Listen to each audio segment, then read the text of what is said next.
Hello बच्चों, आप सब कैसे हो। मैं सुरेश सर, भास्कर हिंदी प्राथमिक विद्यालय अम्बिवली से।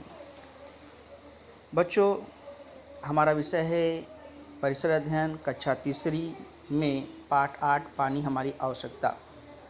पानी हमारी आवश्यकता में हमारा चल रहा था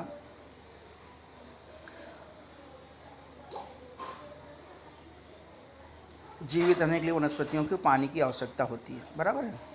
पेज नंबर देखिए 50। पेज नंबर 50 में वनस्पतियों को पानी की आवश्यकता होती है।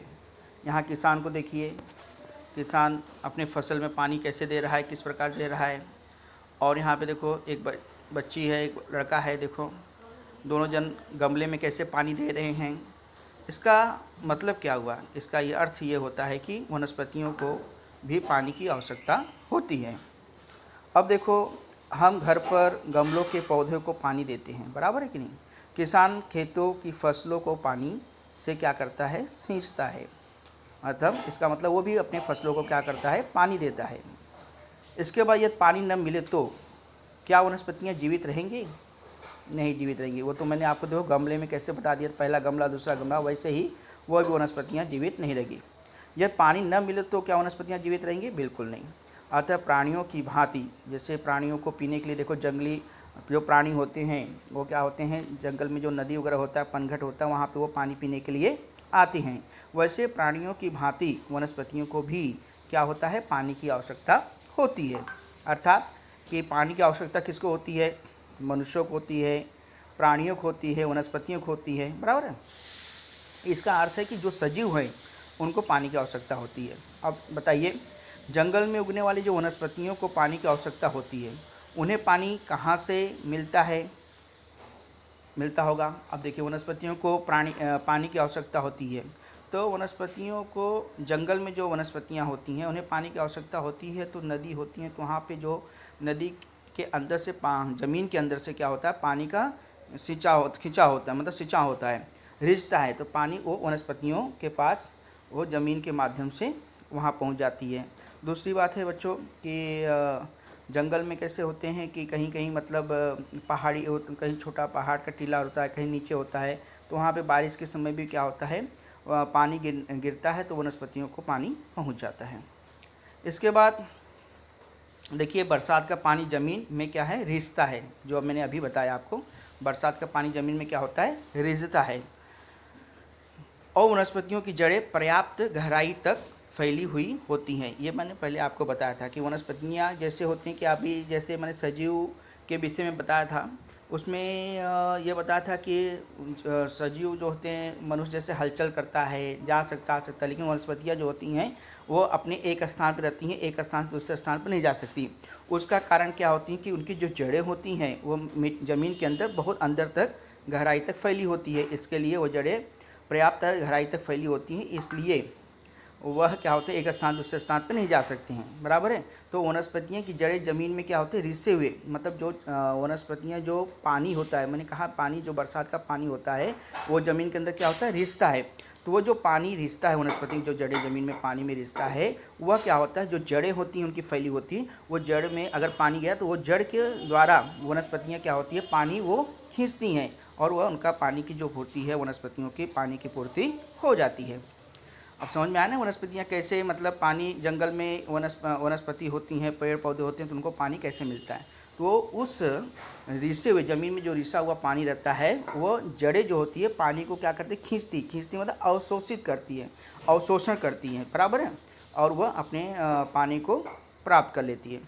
अब आपको क्या ये मालूम है कि देखिए, गोंद पटेर, अब गोंद पटेर क्या होता है, रामबाण जैसी कुछ वनस्पतियाँ होती हैं, बराबर है।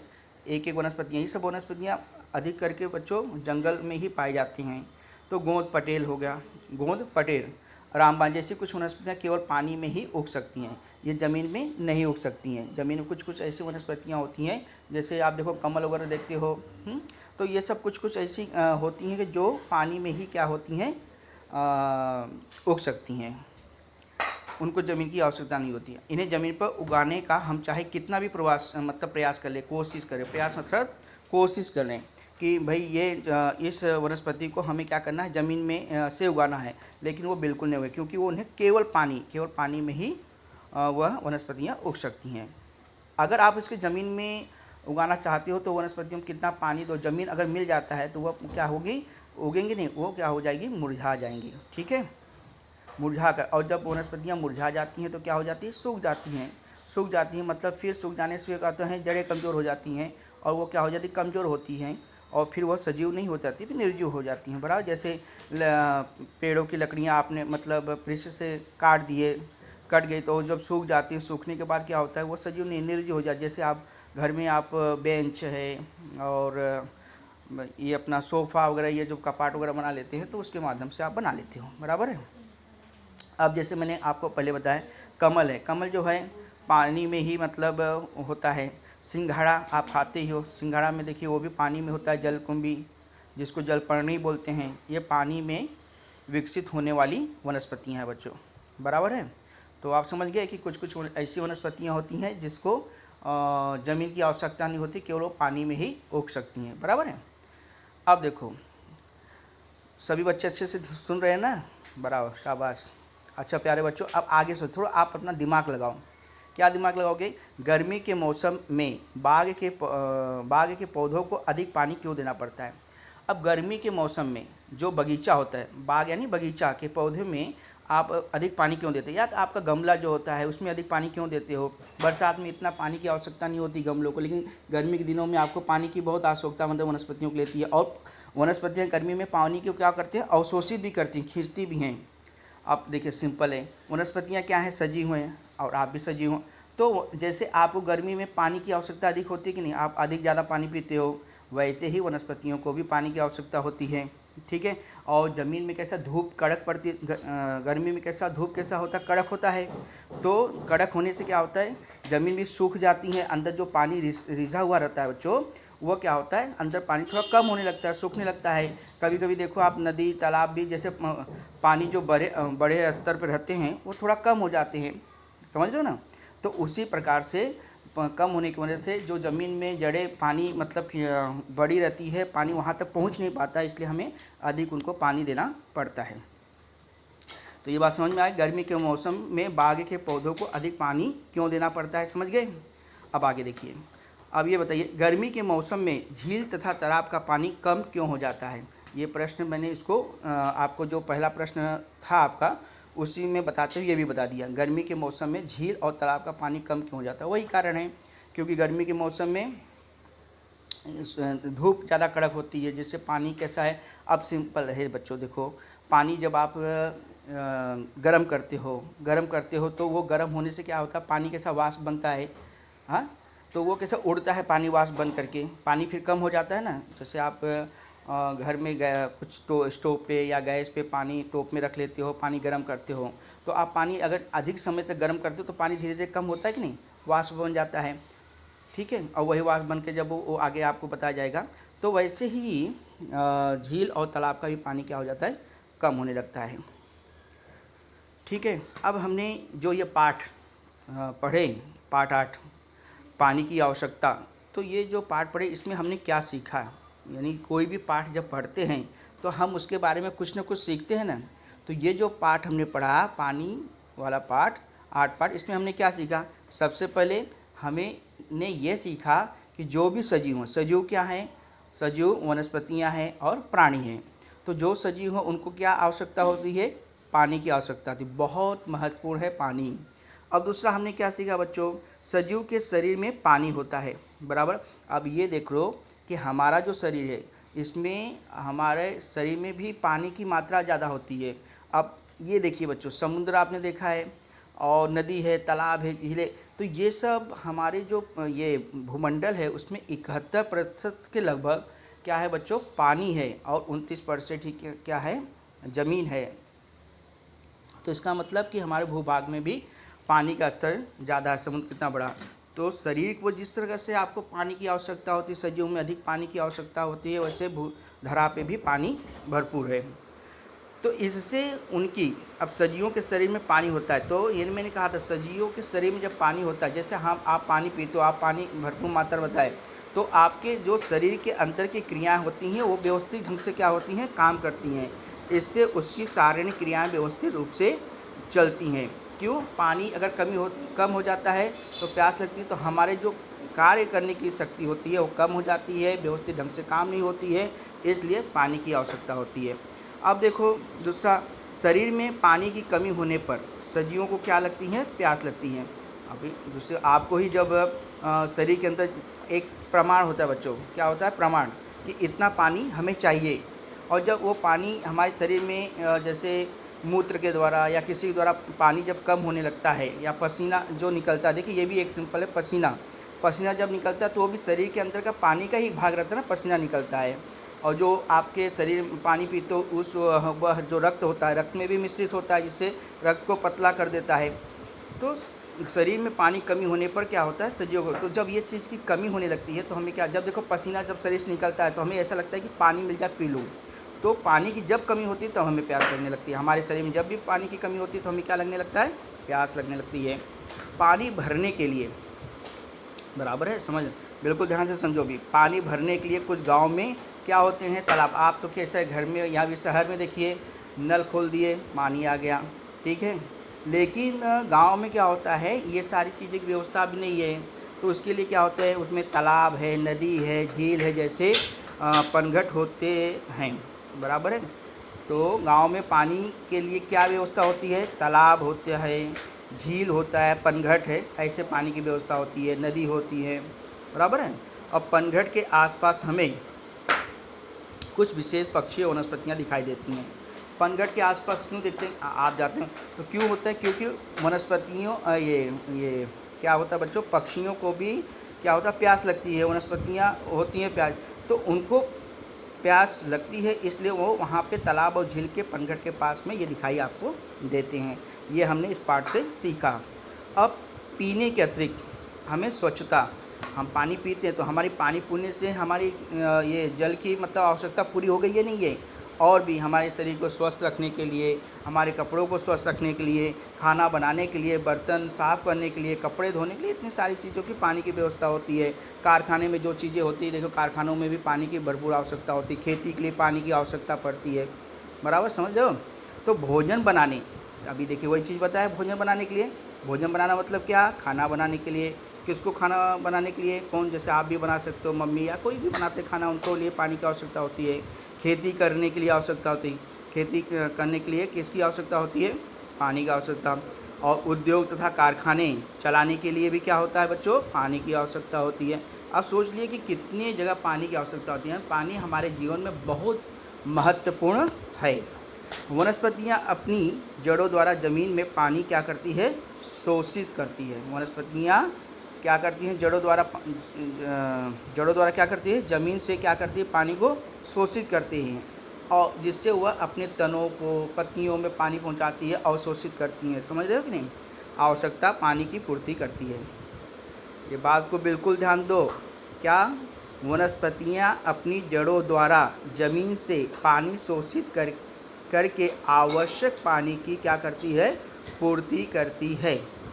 अब एक बात आपको बिल्कुल ध्यान रखना चाहिए, कौन सी बात बिल्कुल ध्यान रखना चाहिए, कि पनघट का पानी, पनघट क्या, पनघट मैंने चित्र में भी बताया था कि जहाँ पे देखो वहाँ पे जैसे पानी लेके भी जा रहे हैं, वहाँ पे नहा भी रहे हैं, और एक जानवर को भी धो रहे हैं, पालतू जानवरों को, हाँ। और जंगल में जहाँ पनघट होता है वहाँ पे जंगली जानवर भी आते हैं पानी पीने के लिए, बराबर। तो ऐसी जगह पनघट का जो पानी होता है वो दूषित न हो, जिसको बोलते हैं प्रदूषित न हो, गंदा न हो, जिससे पानी हम पीते भी हैं तो उससे बीमार न हो, ठीक है।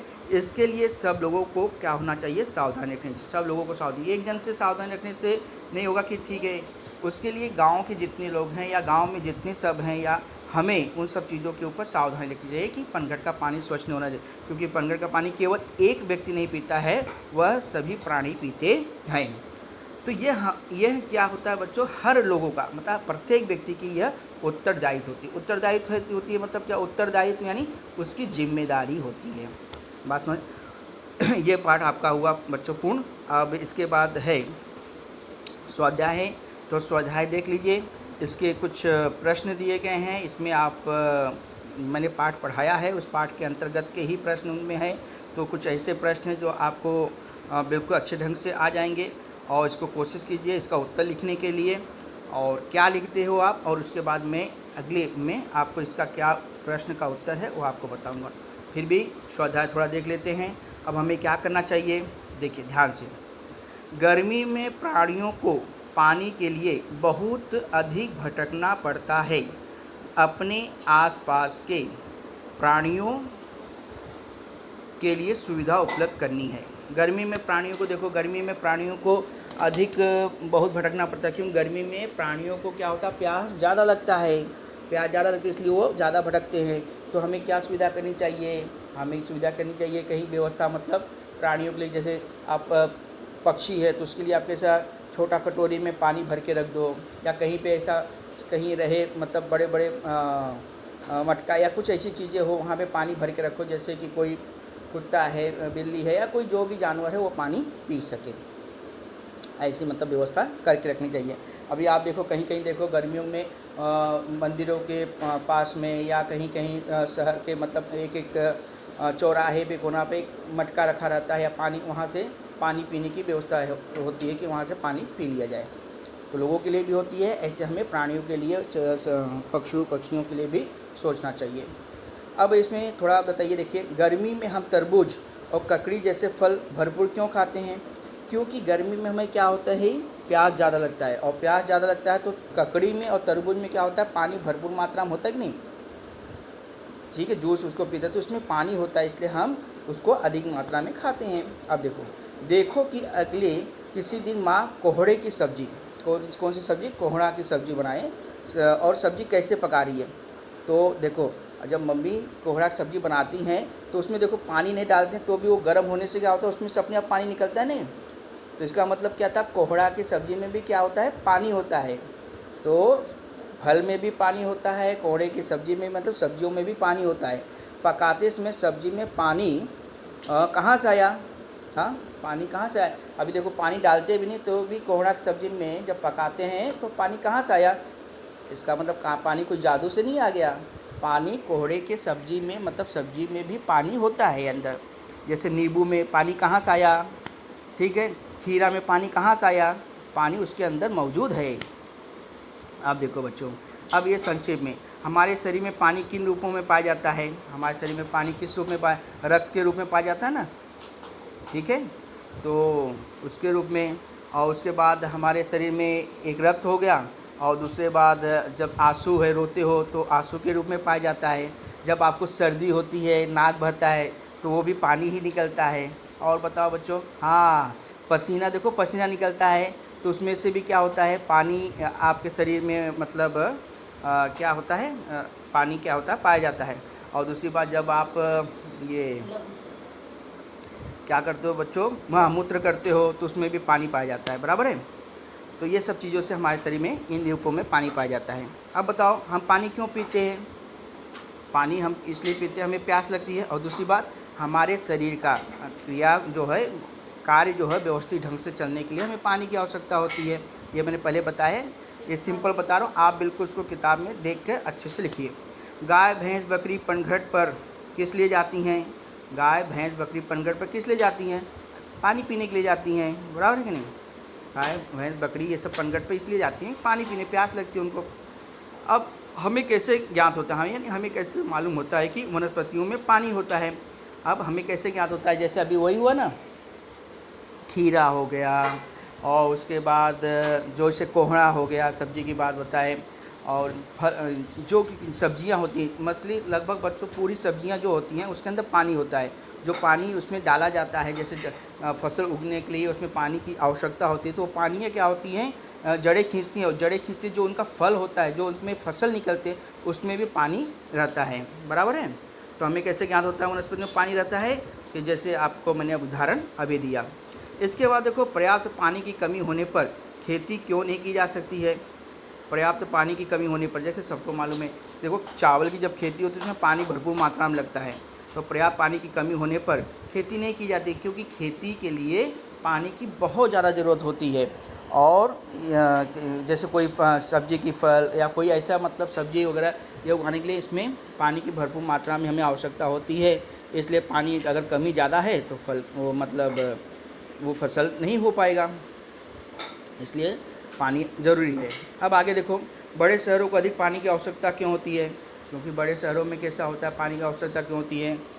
क्योंकि वहाँ पे कारखाने होते हैं, कारखाने चलने के लिए, ठीक है, मशीन होते हैं, हाँ, और वहाँ पे जैसे बड़े बड़े घर हैं, हाँ, लोग ज़्यादा होते हैं, ये सारी चीज़ें से वजह से वहाँ पे पानी अधिक लगता है, ठीक है। अब जंगल की वनस्पतियों को पानी कैसे मिलता है ये मैंने बता दिया। क्योंकि वो जंगल की वनस्पतियों के बारिश होता है तो पानी क्या होता है, ज़मीन में रिश्ता है, रिश्ते से उनकी जो जंगल में जो वनस्पतियाँ उनकी जड़ें क्या होती है, लंबी फैली होती है ज़मीन के अंदर, तो उस पानी को क्या करते हैं, अवशोषित करते हैं, तो उससे उनको पानी मिल जाता है।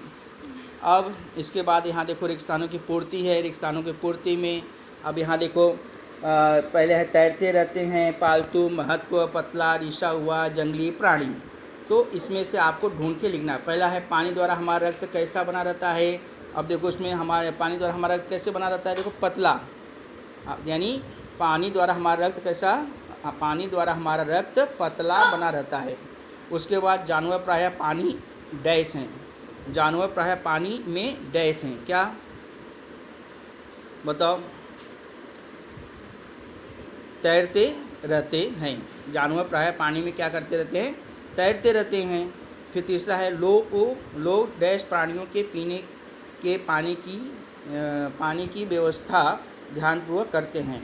किसके लोग डैश प्राणियों के पीने के पानी व्यवस्था ध्यानपूर्वक करते हैं, क्या होगा, पालतू प्राणी, बराबर, लोग पालतू प्राणियों के पीने के पानी की व्यवस्था ध्यानपूर्वक करते हैं। अब डैश देखने के लिए जंगल के पनघट पर जाना पड़ता है, क्या, किसको देखने के लिए, डैश देखने के, किसको, रेगिस्तान देखने के लिए जंगल के पनघट पर जाना पड़ता है, क्या देखने के लिए, जंगली प्राणी देखने के लिए जंगल के पनघट पर जाना पड़ता है।